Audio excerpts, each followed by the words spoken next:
Bahkan ada satu riwayat menjelaskan beliau itu yang tinggi badannya, kekar perawakannya, gemetar orang ngadepin dia.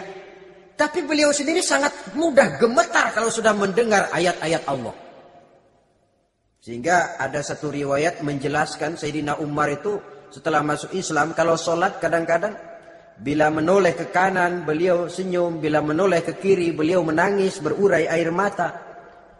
Ada orang bertanya, "Ya Umar, kenapa menengok ke kanan kau senyum, ke kiri kau menangis?" Itulah kalau saya ingat jahilnya saya sebelum Islam. Adapun bila saya menoleh ke arah sebelah kanan saya tersenyum, teringat betapa dulu saya membuat berhala dari korma. Saya tumpuk-tumpuk, saya susun begitu rupa. Setelah saya sembah, saya makan itu korma. Gagah betul saya waktu itu, sampai Tuhan pun saya makan. Adapun kalau saya menoleh ke kiri, teringat putri kesayangan saya yang terbawa oleh tradisi jahiliyah, takut menanggung aib, merasa malu mempunyai anak perempuan, sampai dia terkubur hidup-hidup. Berurai air mata saya mengingat semua itu. Padahal Nabi sudah memberikan jaminan.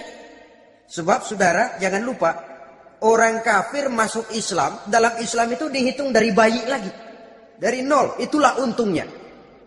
Jadi misalnya sudah 60 tahun, dari kecil sampai 60 tahun kafir. Umur 61 masuk Islam. Nah, sejak umur 61 itulah yang dihisab oleh Allah. 60 tahun ke bawah gratis bersih pemutihan. Istimewa betul. Tapi jangan lalu diniatin, gua kafir aja. Nanti sudah tua-tua mau giliran mati baru Islam. Itu diniatin lain. Ini yang karena faktor hidayah, saudara-saudara. Nah, cintanya kepada baginda Nabi luar biasa. Dalam setiap pertempuran beliau selalu di front terdepan. Bahkan demikian cintanya sampai ketika hari di mana baginda Nabi wafat, saudara-saudara. Disampaikan berita wafat Nabi kepada Umar ini. "Ya Umar, baginda Nabi sudah wafat." "Kamu ngomong apa?" "Baginda Nabi sudah wafat." Bukan sedih, nyabut pedang keluar matanya melotot. "Siapa yang bilang Muhammad mati, saya tabas batang lehernya." Begitu cintanya beliau kepada baginda Nabi, sampai-sampai nggak menerima kalau Nabi wafat. Taruhlah nggak bisa mati bersamaan, bolehlah mati beriring-iring saja barangkali maksudnya. Saudara-saudara, cabut pedang, kelayaban kemana-mana. "Ayo, siapa ngomong Muhammad mati, saya tabas batang lehernya." Sampai bertemu dengan Sayyidina Umar, Sayyidina Abu Bakar. Di tempat orang banyak, Sayyidina Abu Bakar yang bijaksana ini pidato. "Ayuhan nas, man kana ya'budu Muhammadan, fa inna Muhammadan qad mata. Wa man kana ya'budu Allah, fa inna Allah hayyun la yamut." Wahai manusia, barang siapa yang menyembah Muhammad, maka Muhammad sudah mati. Tetapi barang siapa yang menyembah Allah, Allah akan hidup selamanya dan tidak akan pernah mati. Mendengar pidato ini, Sayyidina Umar sadar bahwa sebenarnya yang tidak bisa mati itu cuma Allah. Bagaimanapun agungnya baginda Nabi, besarnya baginda Nabi, tinggi akhlak budi pekertinya Nabi, cintanya beliau kepada Nabi, toh Nabi manusia dan manusia harus mati. Kemudian dibacakan surah Ali Imran ayat 144.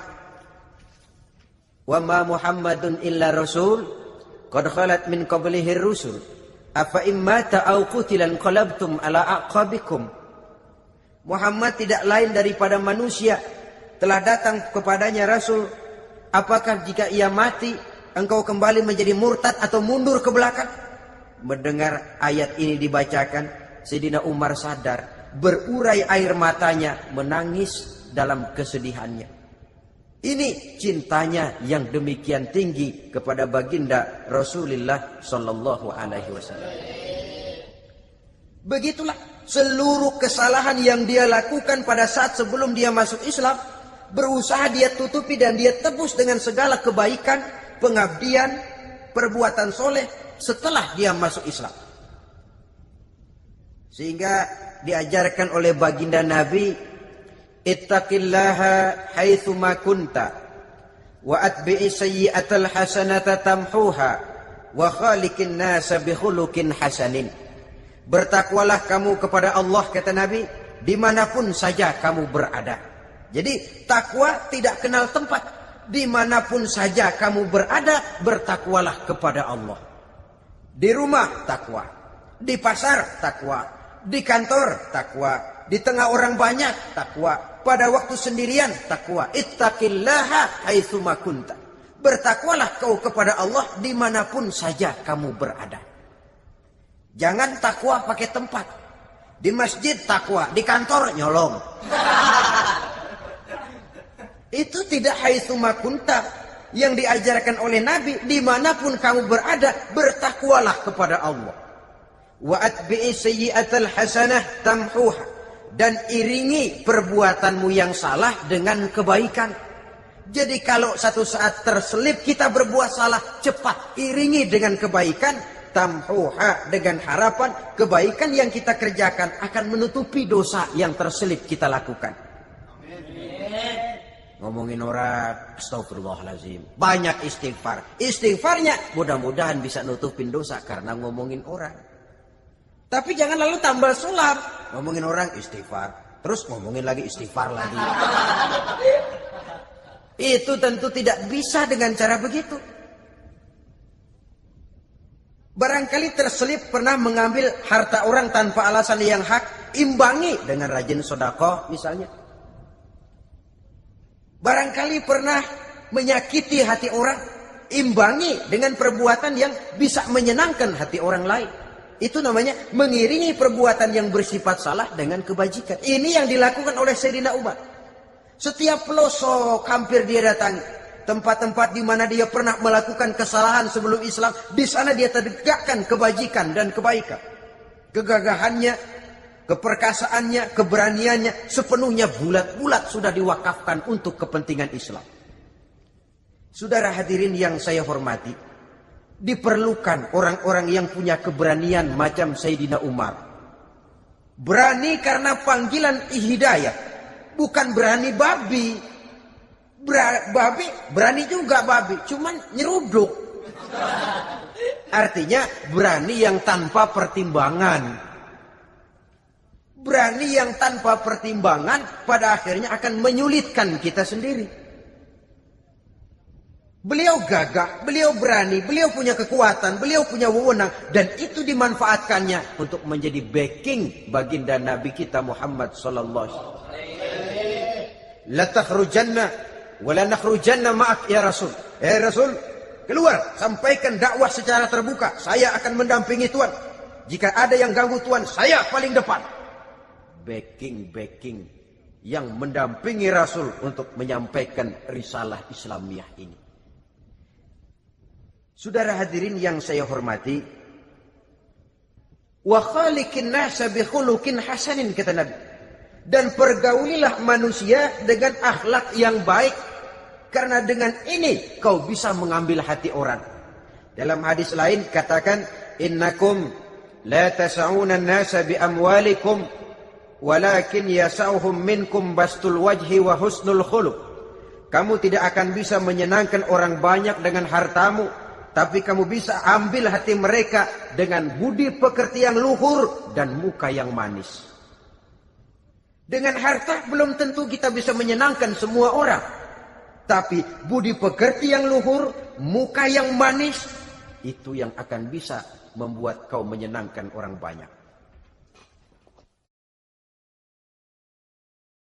Setelah baginda Rasul wafat, pernah ketika berkumpul, Sayyidina Abu Bakar berkata kepada Sayyidina Umar, "Ya Umar, saya baiat kamu untuk menjadi khalifah."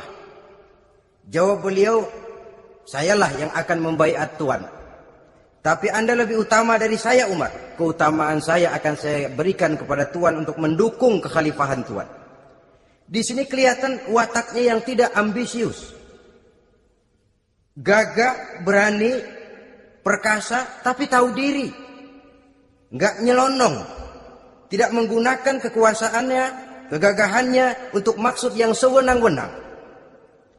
Oleh karena itu setelah Sayyidina Abu Bakar wafat, beliau dilantik menjadi khalifah, keluarlah pidatonya yang terkenal. Ayuhan nas, inni qad wullitu alaikum walastu bi khairikum. Hai manusia, aku telah dipilih menjadi pemimpin kamu, padahal aku bukanlah orang yang terbaik di antara kamu. Kalau tidaklah karena aku melihat keutamaan, keteguhan yang dapat melindungi kalian, berat rasanya aku memikul amanah ini. Sebab apa? Alangkah beratnya menunggu datangnya perhitungan di akhirat nanti terhadap Umar. Ini yang jadi motifnya memegang jabatan khalifah.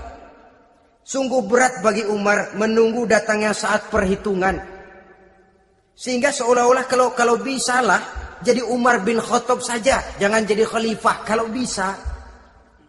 Tapi moya umat sudah kadang memilih. Sehingga benar kalau dalam satu hadis Nabi pernah mengajarkan jangan memberikan satu jabatan kepada orang yang memintanya. Sebab orang kalau sudah minta jabatan, apalagi pakai jilat-jilat, pakai upeti-upeti, tentu ada tendensinya. Ada batu di balik udang. Kalau udang di balik batu kan mungkin nggak kelihatan, tapi kalau batu di balik udang kelihatan betul itu. Ada maunya, ambisinya. Jangan memberikan satu jabatan kepada orang yang memintanya. Seakan di batinnya Sayyidina Umar menyesali. Kenapa Umar nggak jadi Umar saja, kok mau jadi khalifah gitu. Alangkah berat perhitungan buat saya di akhirat nanti. Nah, setelah jadi khalifah, sebagai satu i'tibar, saya akan mencoba mengemukakan beberapa sifatnya yang menonjol untuk pelajaran buat kita semua. Pertama, sikapnya terhadap keluarganya setelah beliau menjadi khalifah. Kedudukan sebagai keluarga Umar bin Khattab bukan merupakan kedudukan istimewa. Itu ditanamkan betul kepada keluarganya.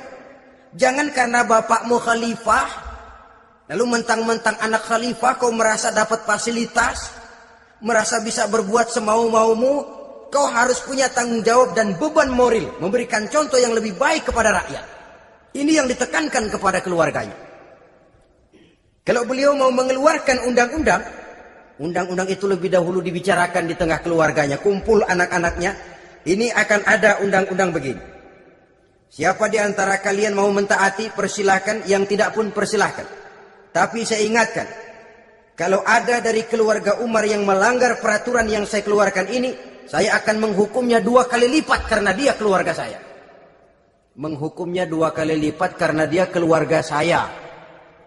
Jadi bukan mentang-mentang anak babe lalu kebal hukum. Tidak. Siapa yang di antara kalian melanggar peraturan ini, akan aku kenakan hukuman 2 kali lipat karena dia keluargaku. Nah, saudara hadirin yang saya hormati, lalu berwibawa, dijaga betul keluarganya. Suatu hari beliau datang ke rumah putranya Abdullah bin Umar. Ketika masuk dilihatnya Abdullah bin Umar sedang makan daging. Makan daging. Merah muka Umar. Mentang-mentang anak khalifah ya. Mentang-mentang anak Amirul Mukminin ya, kamu makan daging. Lihat tuh rakyat kita masih banyak yang kelaparan, makan daging, makan roti keras. Padahal itu halal. Sesuatu yang diperoleh dengan usahanya sendiri. Tetapi begitu hati-hatinya Umar untuk menjaga pandangan orang. Keluarga khalifah merupakan beban moral sebab akan dijadikan contoh oleh rakyatnya. Mentang-mentang anak khalifah ya, makan daging. Lihat tuh rakyat, roti keras digarotin. Lain saat beliau pergi ke satu pasar. Di situ dilihat ada sapi gemuk-gemuk. Tempat lain sapinya kurus-kurus. Tanya, ini yang gemuk-gemuk sapi siapa? Sapi Abdullah bin Umar. Sapi anaknya. Panggil Abdullah bin Umar, suruh sini. Datang anaknya. Abdullah bin Umar, bagaimana ceritanya sampai ini? Begini Bapak. Dahulu itu dengan uang saya beli sapi.